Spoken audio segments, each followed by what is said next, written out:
And that ends the 2024 Chicago Bears season.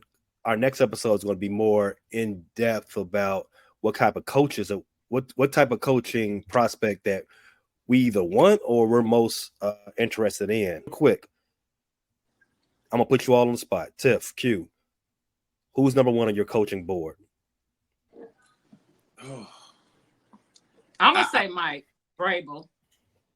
The Ben Johnson thing, I've already said kind of. I'm on that one. I get that he's a great offensive mind, but we've never seen him as a head coach. We've never seen him as the leader of men. We've never seen him as having to manage all of that. And is he going to do that and try to call plays? Like, I don't know. With him, there's certain things, about the way he likes his quarterback to operate that is not Caleb naturally. So are we going to have another situation where, because he likes Goff to get that ball out quick and be on time and on schedule. And not saying Caleb shouldn't get more in that direction, but that's a little bit fighting some of his natural abilities. Are we going to have another situation where it was like Justin, where they're trying to make someone completely change from who they are and taking away their magic? So I have a little bit of hesitation towards Ben. I had to choose right this second. I'm going to go with Mike Vrabel. That's fair. But Ben Johnson, he loved Justin Fields and he loves Caleb Williams. So I hope that he has the common sense to cater an offense around his talent instead of forcing it to and play like innovative. So I have no doubt that he could and he can. Yeah.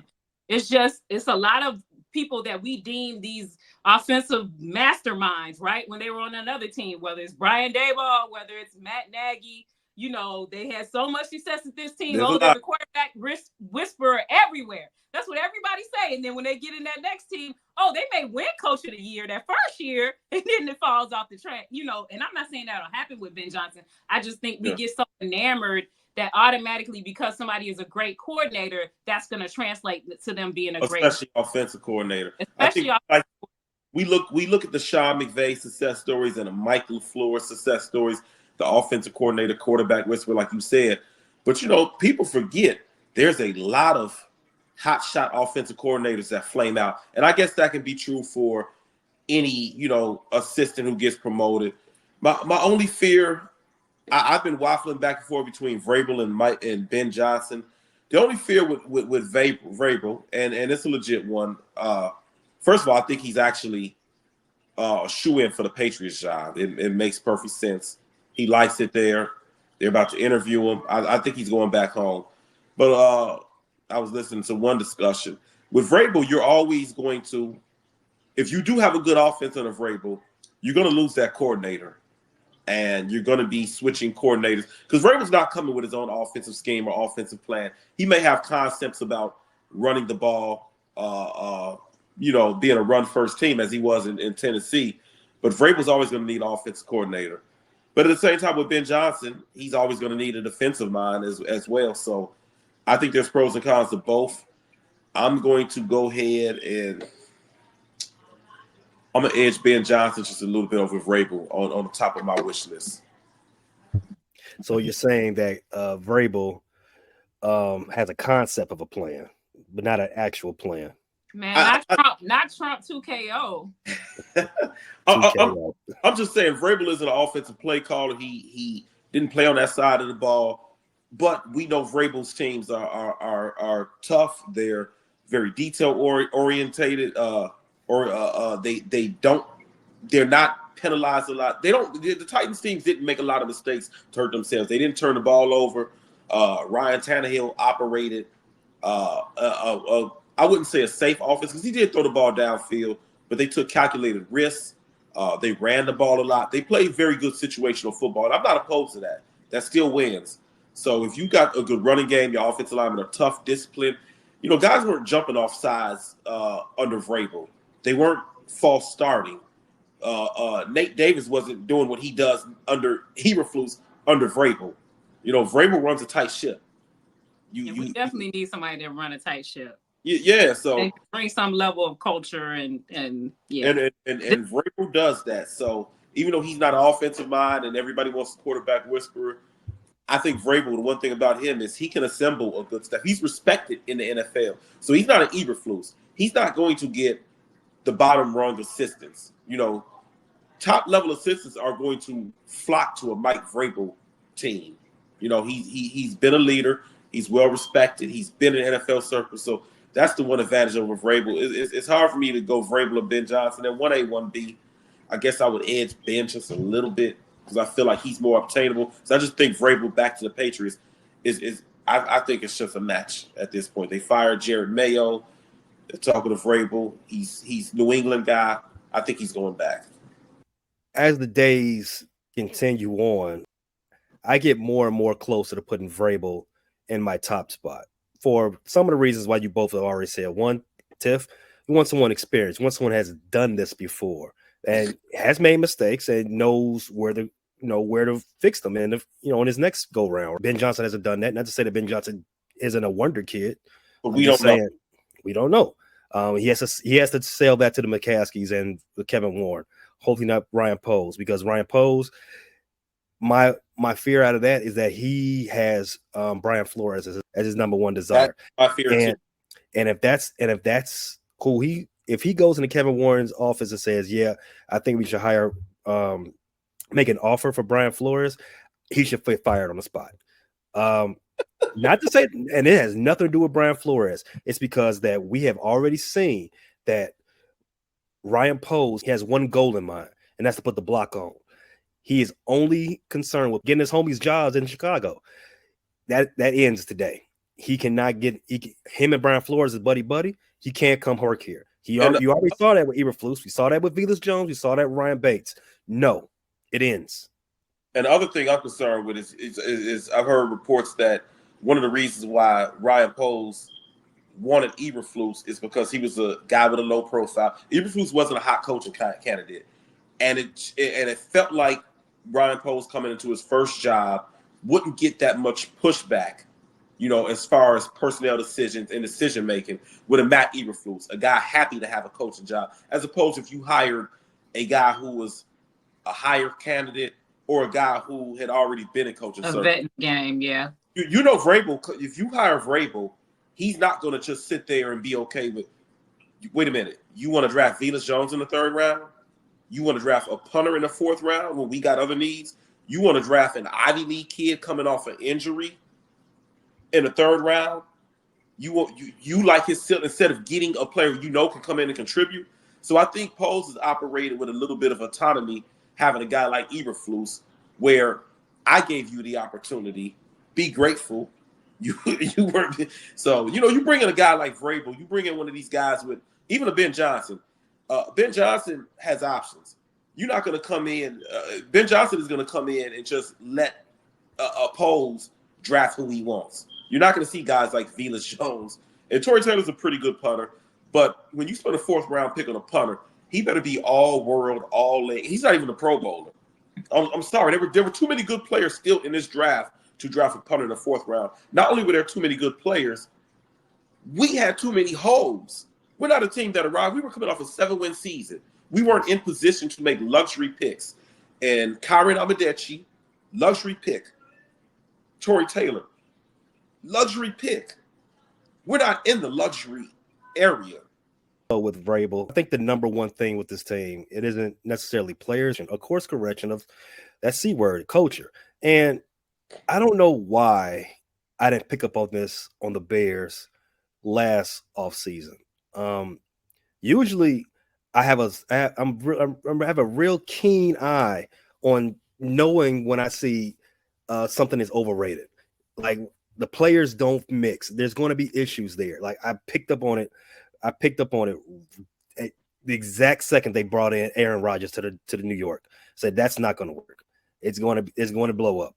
I don't know why. Maybe because I was so desperate for the Bears to win and to look good that I ignored some obvious flaws with the culture. You got guys like Nate Davu making the 53. That is an obvious red flag of bad culture. The guy doesn't want to play football.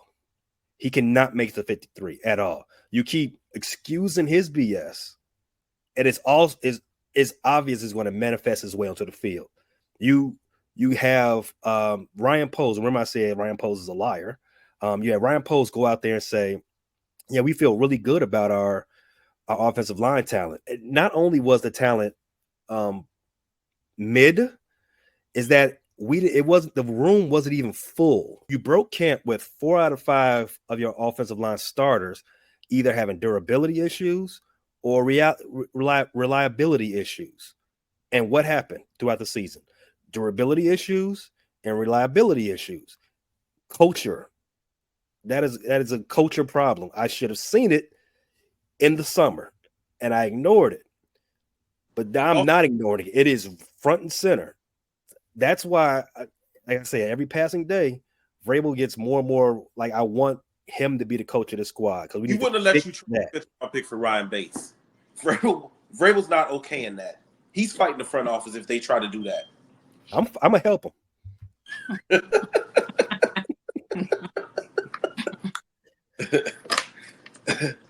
Yeah, the thing I've liked about Vrabel is the no nonsense. He's gonna have some input. Ryan Poles needs somebody to have input because he some of the decisions he's make, a top caliber coach is not okay in that. Not at all. What was you making your bug eyes for, Tiff? Huh? No. What were you making bug eyes for? Man, I'm not even gonna do it again. No, I know what she was gonna say, but I wanted her to say it. I wanted her to stop you and say it, but she gonna chill. No, I already did it once, man. We ain't gotta pull no receipts or nothing. It's a new year. It's a new day.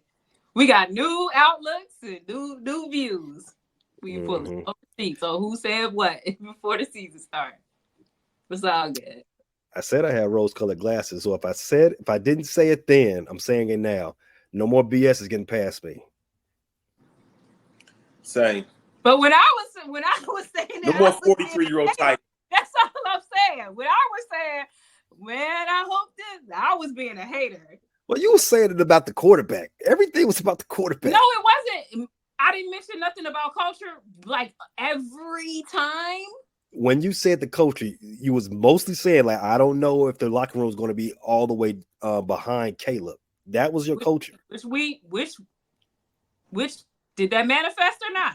We don't know if that. We don't know if We don't know if that is actual. The way DJ was looking on that bench, he did it. He did that shit. Well, you know what? Every DJ Moore. There's a Jalen Johnson is firmly behind Caleb. That's what's up. I'm not saying they not. I never made it about Caleb. I just said, in general, if the expectations were that the team was going to be so much better, if they weren't, how would that affect the culture? I did throw that out there, especially because so many people was behind the other guy. So if it's like, bam, we had 7 when we were supposed to be no talent nowhere damn near, and we not living up to that. That was my thing. It wasn't solely about Caleb. And it wasn't particularly about the coaches either, but it was just about the cultural part of it. That's all I was saying. Well, we like you said, we don't know if there's actually a locker room schism based on quarterback decisions. Right. Yeah, I don't know that there is. I hope there's not. Like they all definitely need to connect a little bit more and become a little bit more mature because everybody's spazzing out on the sidelines. Like, I mean, we done seen Brady and everybody else like spazzing out and yelling at people, but it got to be a little bit more controlled because it looks like they off with their team. Not that, oh, we made a bad play. Like the shit look like, man, this, right. You know what I'm saying? Like, relax, bro. Right. Everybody. DJ, shit, he threw more fits this year than a damn toddler. So he was, DJ was very surly. A 2-year-old out there. If you listen to DJ's weekly calls on I think it's 670, he is a terrible interview. He always sound like he pissy. I'm like, hey man, get him off the phone. That's why I gave him a little grace when they asked him about Eberflus, and he said, I mean, I'm gonna say no. Like all his answers was like that. But one thing I do rock out with DJ with is that when Mark Grody asked him, does this win against the Green Bay Packers do anything for the Bears in the big picture? His response was, we beat the Packers. Fuck them. Facts. And that's the energy we need to end the season on right there. The team needed that shit. The city needed that shit. Like, everybody needed that. Like, that D-Rose energy. We saw the Bulls pull off a big win against the Knicks on D-Rose night. The Bears said they weren't about to be undone. They were about to put on for Pooh. They were about to put on for the city, too. And beat our hated rivals. And this rivalry is about to be rivalrying again. So we don't want to hear shit about, oh, well, this man. We own that. We own that now. Green Bay. We own that. That's right. We own that. And we're going to keep them vibes going all the way for, 38, 39 more days until Pitchers and Catchers report for the Cubs in Mesa. Bear down. Bear down. Nothing with Cubs. Thanks for listening to this latest edition from the Frustrated Chicago Sports Fan channel. Whether you listen to this on Apple Podcasts or Spotify or watch it on YouTube, make sure you like, subscribe, share with a friend, and hit the notification bell so you never miss a drop. And all my homies from Chicago, we say 3 things: bear down, go Cubs go, and sell the team, Jerry.